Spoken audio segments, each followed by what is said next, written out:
Now to a developing story on Disney. New reporting on CNBC.com regarding the future of ESPN and its search for minority partners. Alex Sherman has those details. Alex, I know you've been on this story. What's the latest? So a few new details to pass along. Just briefly background here. It was last month that Bob Iger went on our air in an interview with David Faber and said he was looking for strategic partners for ESPN. About 10 days ago or so, I broke the story that ESPN has been in talks with the leagues, the NBA, Major League Baseball, and the NFL as potential partners there, where the leagues themselves would take stakes. You can add the NHL to that now, too, I've found out. So all four leagues in talks with ESPN to be potential minority stakeholders here. Disney is paying a consulting fee to two former executives, Kevin Mayer, Tom Staggs, who have both worked closely with Bob Iger for many years when they were at Disney, and even informally in recent years when they were not at Disney, to provide advice about what to do with ESPN. I'm told a full spin of ESPN isn't totally off the table here if ESPN can't find a good minority partnership deal. But Mayor, Staggs, and ESPN President Jimmy Pitaro are focused on what Bob Iger wants here, which is to keep a majority control of ESPN and then find some majority stakeholders, whether or not that's the leagues or someone else.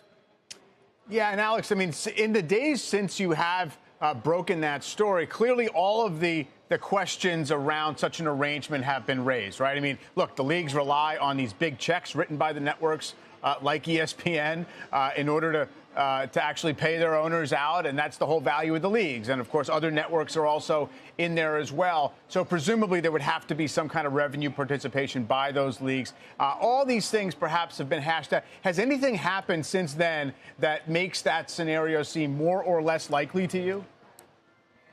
Well, I can't comment on it from the league's perspective. I talk about it in the story on CNBC.com. There's still a lot of reasons why I think the leagues might not go down this path. You risk irritating the other media providers who you're relying on for bidding rights here. If you take a stake in ESPN, you may give them preferential treatment because you're going to care more about the performance of ESPN than all of the other various partners. What I do think has maybe changed a little bit, in part with the news now that both Mayer and Staggs are helping out Iger here, is that Iger seems committed to doing something with ESPN. And that's news because for years, Bob Iger has resisted doing anything with ESPN.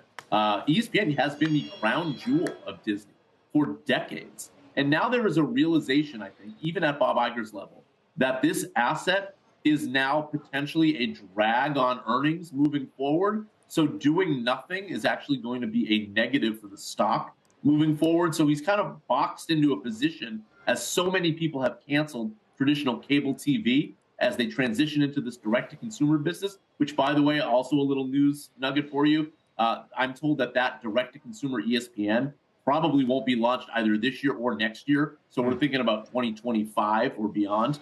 But as they transition to this world, either they're going to need to have some minority stakeholders, or they're going to think about having to do something even more drastic, like spinning out ESPN completely.